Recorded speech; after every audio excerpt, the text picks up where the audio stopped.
Welcome to the Spirits, Angels, and Guides Oh My podcast, where the supernatural gets real, baby. Hey, Spirit Gang, welcome back to our little podcast called Spirits, Angels, and Guides Oh My. I am Nancy Christine Brady. And I am Tara Diana, and we are mediums. We are. And today we're going to talk about how to find magic in a noisy world of mediums. Did you say nosy or noisy? Noisy. I thought you said nosy. I'm like, oh, man. You know what? Like even my voice to text, I apparently don't talk clearly because voice to text is dangerous on my phone. They're like, "What are you saying, girl?" And they give me the weirdest words. And who are you talking to? Have you seen my voice to text? Every time I say, "Hey, Nan," it's like, "Hey, man." Hey, man. What's up? Okay. So we are talking about noise. Yeah, so we're going to talk about how to find magic in a noisy world. And one of the things, for anyone who's been here listening to us for a while, they know that I've got a muggle job. So if you're not Harry Potter fans, that's a non-magical job.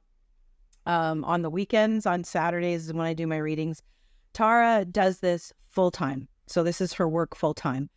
But one of the topics that really interested me was how to keep the magic of my weekend work when the world is so noisy.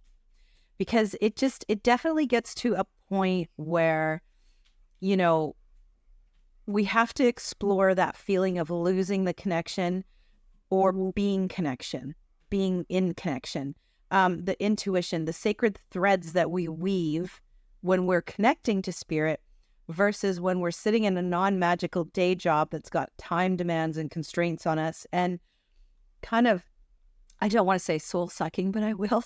It's one of those things that I have to work a job. It pays the rent. It does all of these things. So how do we find the magic to stay in that connection? And then I guess sort of the reverse for you, because you can't be on all the time, right? So it's really about kind of going down this journey with Tara and I, not as teachers who have all the answers, but as people who are walking along beside our listeners, right? We're figuring out stuff just as much as the next guy. And so, what are some of those practices that we do when the overwhelm gets too heavy, when everything is real and the struggles really feel real and the connection feels far away? So, you ready? I am all in. Enlighten us. Enlighten about you a lot, though, right? Like, we have a collective. So Nancy and I are part of a collective, and most of the people in the collective, I would say 80%, 85% are working muggle jobs. Yeah. So, when I'm putting out events and I'm like, okay, let's go and get this. And people are like, oh my gosh, I've just worked, 2 weeks straight or whatever. I have to remember that just because this is my all and all be all, this is how I pay the rent. Right. This is how I, I don't know what I do with it. But anyway, I go to Whistler. So this is how I do this. It doesn't mean that everyone is. And so I have to be mindful that other people can get burnt out so easy, And one of the things is that when people come at me and they're like, you know what, I'm really busy right now. I've got all this work and I've had a really busy day and whatever. And I had to do some serious self-adjustment with that because I'd be like, well, what do you think I'm doing? Just sitting here doing nothing? Mm-hmm. Like literally I'm creating and I'm doing all these things. I'm seeing clients in between and I'm building this over there and I'm doing this and whatever. I had to literally take a step back and say, oh, Tara, they're being honest. It is, they're tired, they're busy. And just because this is what you do full time doesn't mean that they can just jump into this at willy-nilly. Mm-hmm. It's a different kind of busy. You're just as busy, but it's a different type of busy, right? And so I kind of want to paint for our listeners what noise looks like in my life, at least. Is Dory dancing? Can you hear her feet tippity I tapping? can hear her feet. Want to talk about noise? Dory's doing that. You ASMR? Yeah. My son just popped in the doorway and he brought some laundry up from downstairs. So he was waving. So she was doing her dance because she was so excited to see him. So like, Dory's there. she's tippity tapping. So that's part of the noise in my life, which is a beautiful noise that I'm going to miss one day. But the other noise, the noise that kind of gets on us is technology noise, for example. The constant pinging of emails and texts, the pull to Instagram, the weight of keeping up both my 9-to-5 job and my spiritual business. That's technology noise for me. Mental noise, right? The endless sort of mental scroll of, don't forget to do this. Did you send that email? What if you're falling behind? You have a lot of that mental noise too. Like, because you are not just doing your mediumship, you're running a collective, you're doing all of these other things in addition to that. So plus everything that you're going through in court, right? That's an extra noise that nobody really Right. And so You know, Nan, that when I was getting my eyelashes done today, looking very beautiful, my phone pinged.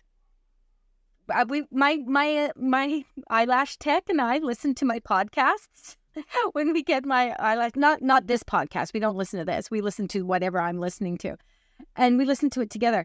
She counted that my phone pinged Messenger and emails, text 37 times. You counted? She's like, I counted this time. 37 times. And how long does it take to get your eyelashes done? An hour. That's a lot in an hour. And it was making me a little bit I'll be honest, I don't know if it was pissing me off because it was interrupting the podcast, but I was feeling a little bit trepidatious. I was like, oh my God, how many people need me that bad? Bing, bing, bing, bing, bing, bing, bing. But I will say this, Nan, I'm going to acknowledge this. I sent a messenger out to about 15 of you in the collective. Yeah. And then everyone started answering it. And all of a sudden I had this feeling oh my God, I sent that to people while they're at their jobs. And now and I quickly deleted everyone out of it and sent private messages. So I took responsibility for that. So talk about some mental stuff. Yeah. So the mental noise. So that's the constant of us. Don't forget to do this. Did you do that email? Are you falling behind? And of course, the expectations that, work puts on people, then the expectations we put on ourselves creates a lot of anxiety around all of that, which to emotional noise, right? So we've got family responsibilities. We've got expectations from people at work, whether it be my staff that work for me or my boss has of me, and even my own inner critic, right? Because that's basically where I think the worst noise comes from, because we're always our own worst critic, right? So we're always like you said, oh my gosh, I sent all these things. I need to abort, to, remove messages. But that was a whole bunch of mental noise and emotional noise at the same time that you were having, right? Right.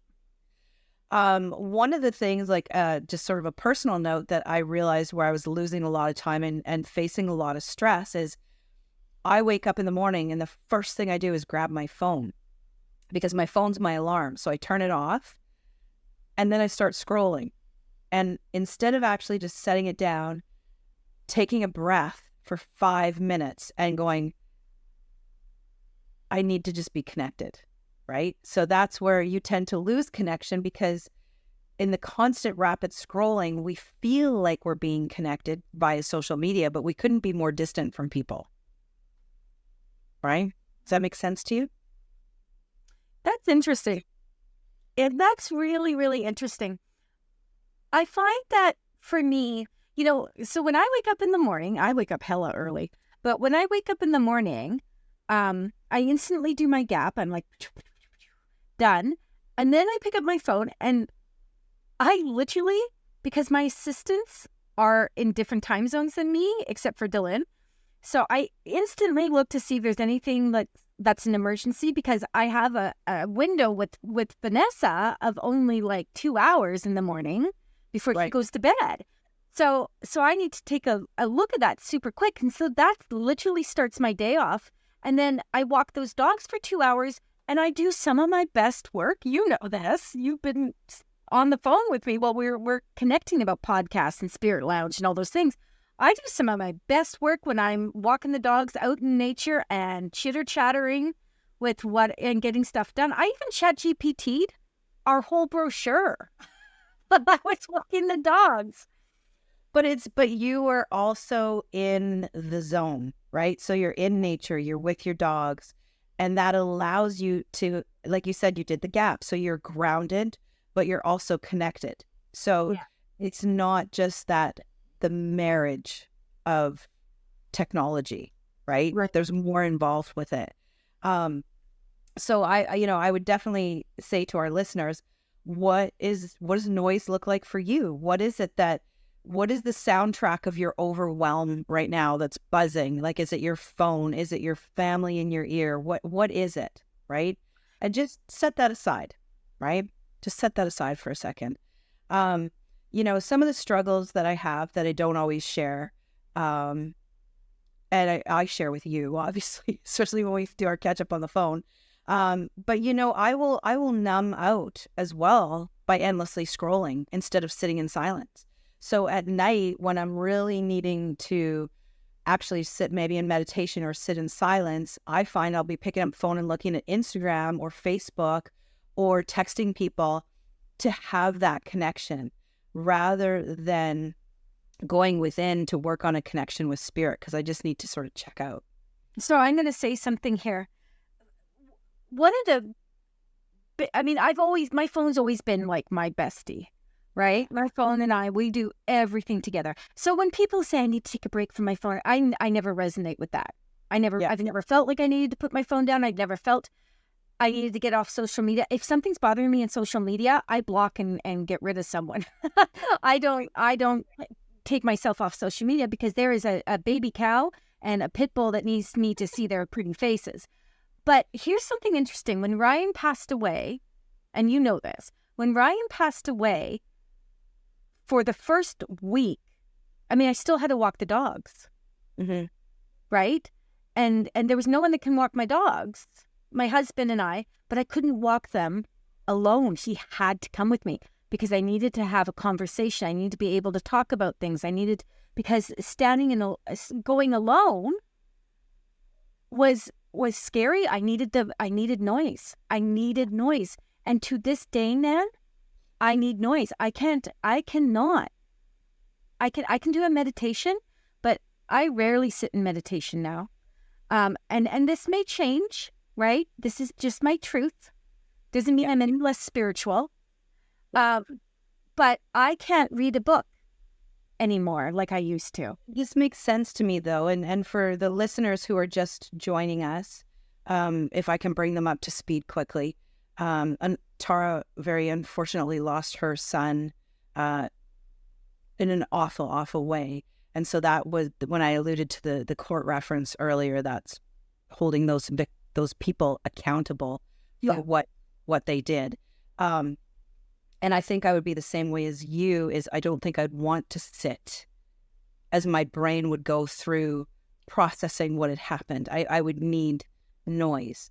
And I say, like, when I have a bad day at work, I put on very heavy metal when I drive home. Oh my God, what was that metal that when Mike and I were over for dinner?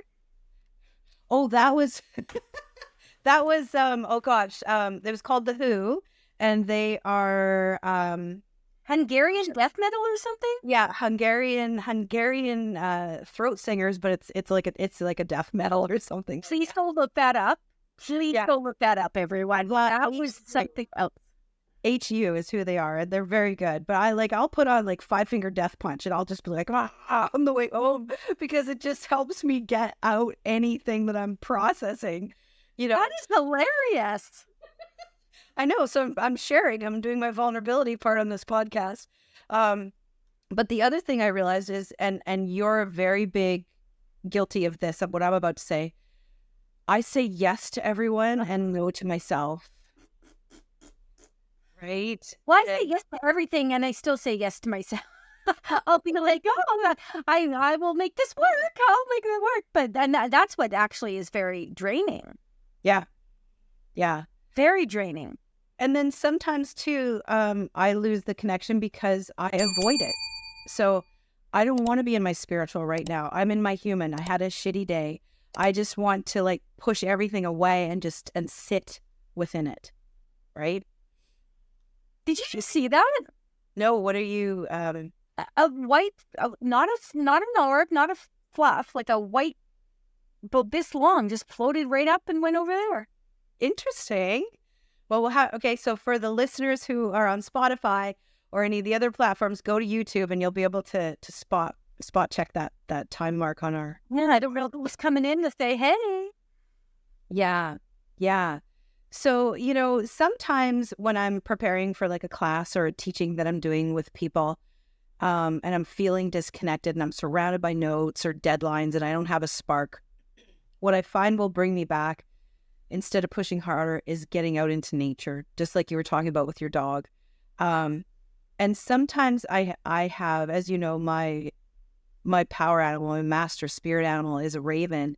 And I love it because I'll have the window open here in my office. And if I'm getting too into myself, there's a raven that comes and visits and sits in the tree. And it's almost like an instant reconnection to spirit. It's almost like, okay, get out of the doldrums, get back into that connection, and remember that there's balance. There always needs to be balance between that mind, body, soul, right? Because we tend to, I think, we try to have balance, but we, like let's say we're learning from a medium while we're in our spiritual. Let's say I'm at the gym, I'm in my physical, right? We're at work, so we always tend to be in sort of one compartmentalization. So that's an interesting part. So I feel I wish my power animal would just show up. I don't think badgers are in the city. I'm going to play that. I'm pretty sure a bad is not going to present itself on my front lawn. Oh gosh, could you imagine? My dogs would lose their ever-loving mind. I think they would actually. Badgers are mean. Like I think a badger mean. They would totally go after like your dogs. As badass as your dogs are, I think they would lose to a badger. I don't know. Honey's got something up her butt. I'm telling you, if that honey badger was coming towards me, Honey would turn into a raving lunatic. I swear to the goddess. One of the things I want to mention here, Nan, if we're talking about noise and stuff and talking about being in your spiritual self and taking your out, one of the things I've never personally had a problem with, and this has been pointed out to me by, other spiritual practitioners, and I can remember Reverend Barbara Leonard saying this to me back in the days when Astral Connections was still a hot place to go and hang out back in Delta, and that's many moons ago. She said to me, I have never seen a medium turn on and off like a light switch. Yeah, you definitely do that. I just walk in and I'm on and I come off and I'm done. Yeah. And I think sorry, go ahead. I was just going to say, and I think for me that's a bit of a saving grace, and it's a part of my personality. Yeah. Yeah. It's why trusting the process is so simple for me when I'm, mentoring other mediums and stuff, and they're like, how do you just turn on? I just trust the process so that I don't have to overthink it, and I can walk into a room and be on and then turn around and be off. Right. Yeah. Yeah, definitely. And I don't want to get all like everybody down in the dumps about this episode, but I just want them to know that we're real people and we face real struggles just like anyone else. And so what are some of the things that I do or that they could do when the noise gets too loud? What I do now is I intentionally turn the alarm off and take a breath before I check my phone. And that's okay. It's okay to not be on the phone like right away. If I feel like I'm losing control or if I'm stressing out because my boss and I have sort of had it out or something like that's happened, I literally will try to reconnect with my spirit animal right away. Whether it's something as simple as maybe pulling an oracle card saying which animal's walking with me today, or connecting to that animal, connecting to, source and spirit and going, who's going to connect with me?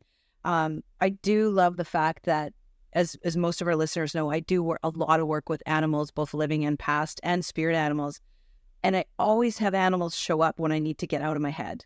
Like the other day, there was something that went down at work, and I was like stressing out, and a woodpecker showed up, and it was drilling on the side of the house, and it was like, oh, and then I went, hold on, okay, yes, thank you for the message. I know where this is coming from, and it just got me out of the headspace, which is what I really loved. So if I can't get myself out, sometimes I'll have spirit come in and get me out of the headspace. I turn on Do Not Disturb in the evenings. So if anyone's going to text me, usually about 8 o'clock at night, the phone goes off, even though I'm still doing Instagram or Facebook. Because I will find you. Delete your phone off at a certain time, and I'm like, what the hell you say? It's true. Tara doesn't respond well to me not immediately replying. So, I'm literally Gen Z when it comes to the whole thing of like privilege and expecting everything immediately. That is me. What do you mean you haven't answered me? I texted you 45 seconds ago. Where are you? yes, Tara gets past Do Not Disturb. But I've got a handful of people who can get past it. But the rest of the world, like my customers at my day job, they go to voicemail. The text can happen the next day. I have different tech-free zones. So if I'm going to sit down before bed and have a nice cup of tea, little rituals like that help a person just sort of reconnect. Other things that you can do, light a candle. It's pumpkin spice season, Tara, and it's my favorite. I am that person. I have the lattes, I have the Cheerios, I have all the pumpkin spice things. What do you? I even have my pumpkin spice shirt that my baristas at Starbucks gave me. You're talking about pumpkin spice candles? I thought this was my Mabon candle for the fall equinox celebration I did on Sunday, and it says Sex on the Beach. It is definitely not Mabon. But I love all things pumpkin. I used to love fall. Like, I mean, I don't know if I don't love fall anymore. Again, things change when trauma happens and you see things differently or things just feel different. But I love me a good candle. Yeah. I love a good candle. I love, sitting in that little bit of a darker space, And scent can really get us reconnected quickly to spirit because it's showing spirit that we're setting intention to work with them. But the smell of the candle, the lighting of the candle, the ritual of it can really help for a beautiful connection. And I find it just gets the head out of the overthinking and the constant chatter in my mind. Yeah. I will take, I'm a diehard crystal collector. And I also am one of those people that collects feathers wherever I go. I'll put a crystal and a feather on my desk just to remind me. I have, fun fact, another thing, my husband and I loved garage selling, and when my son was small, we would look for all sorts of really cool toys.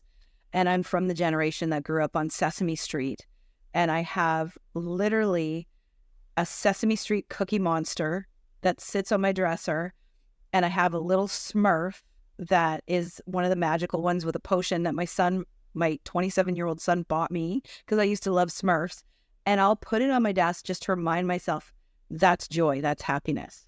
This just work.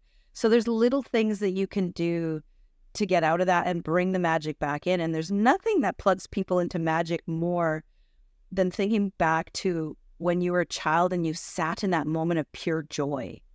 Like if you think back in your childhood, Tara, what was one thing that brought you sheer joy?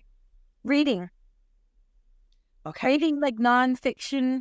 Reading fictional books. I love things like The Lion, the Witch, and the Wardrobe. Right. When I was pregnant with, I think it was Ryan, maybe Lana, but I like the whole summer that I was pregnant, I laid in my backyard and read every Harry Potter book that was out there.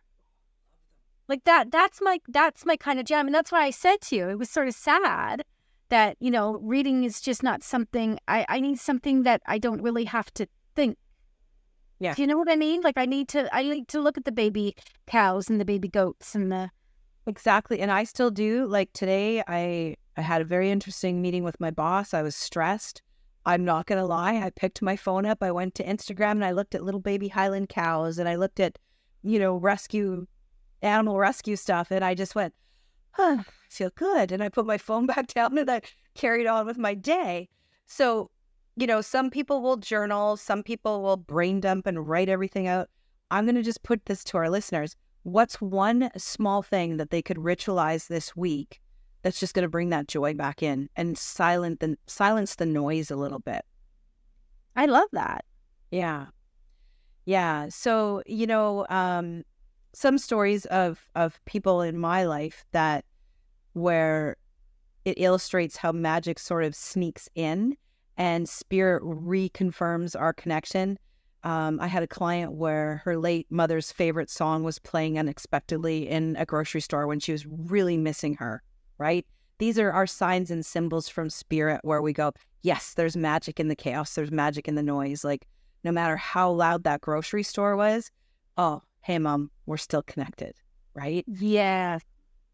And yeah, like even just recently when I was at a trade show, and of course for the listeners, I'm definitely going through menopause where I will randomly just feel like crying for no reason or things are happening. And I was at this trade show and I just thought, I feel like crying. I don't know why I feel like crying because I'm so happy. I'm having a good day. And I literally felt spirit come in behind me and put their hands on my shoulders. And it just regrounded me.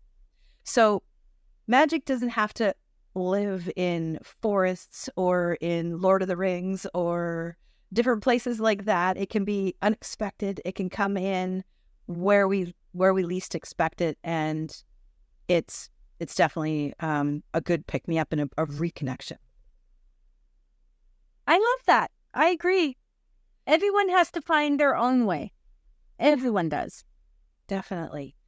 So I want to do a little exercise for our listeners. And it's just a little 3-minute connection practice if they're ever feeling overwhelmed or that things are too noisy. And it's very similar to one we just did on a previous podcast, which made me sort of chuckle as we were doing the last one. Like, it's similar to what I'm going to be doing soon. But so listen to the previous podcast if you're wondering what Tara did for her exercise. So basically, you put your hands on your heart. Okay. And just you want to breathe in for 4, hold for 4, and release for 6. And then I want you to whisper the words, I am connected, I am here. And it's really that simple. It's really that simple. And I'd love for you to also add your gap exercise to this, because I feel that is a beautiful, immediate connection. Love it. So could you tell them what the gap exercise is? Grounding, ascension to set intentions, and protection. So you ground to Mother Earth, you ascend to the God of your understanding, Goddess, Buddha, Krishna. You place your intentions for the day. Baby, this is what I'm aiming to do. Who's helping me out? And then you place the white light around yourself. Please place the white light in and around me all through the day and all through the night. I love that. That's a gap. G-A-P-P. And those are things that... Yeah. Those are things that the listeners can easily do. And it just really replugs us in really quickly. And it helps quiet the noise. Some days I win, some days I don't. You've listened to me on the days I don't. But it's really not a destination. It's about the rhythm. It's about us experiencing life. It's about the ebb and flow of it. We're always connected. So as much as we feel we're not, that's when we have to be in our human. And it's okay to just go through the flow. Absolutely. Yeah, you're not failing if you're feeling overwhelmed. I want everyone to know that you're human. Take time to pause, to breathe, and invite the simplest magic back in and know that you're succeeding. And that's it. Well, my goodness. So listeners, please share your magic moments with us. Go to our Instagram, join the Spirit Lounge where we have deeper conversations around that, and engage with us. We love having conversations with you guys around all of the stuff we talk about. And if we can help you in any way, like level up that intuitive energy around yourself, we would be willing to do it, let me tell you. Absolutely. So I want to thank everyone for joining us for this episode. Definitely find us on all of our platforms. I'm found everywhere, Nancy Christine Brady, and you are found Spirit Essence by Tara Diana. Give us a shout out as well, because it helps get our algorithms and all those things we know nothing about up. We rely on social media people for that. 5-star us. Give us a good review. Tell your friends about us. It really does help us. And with that, Nan and I bid you adieu. Farewell. Bye, everyone. Thanks for joining us on this journey into the wonderfully weird and metaphysical. If you loved what you heard, don't forget to follow us for more insights and behind the scenes fun.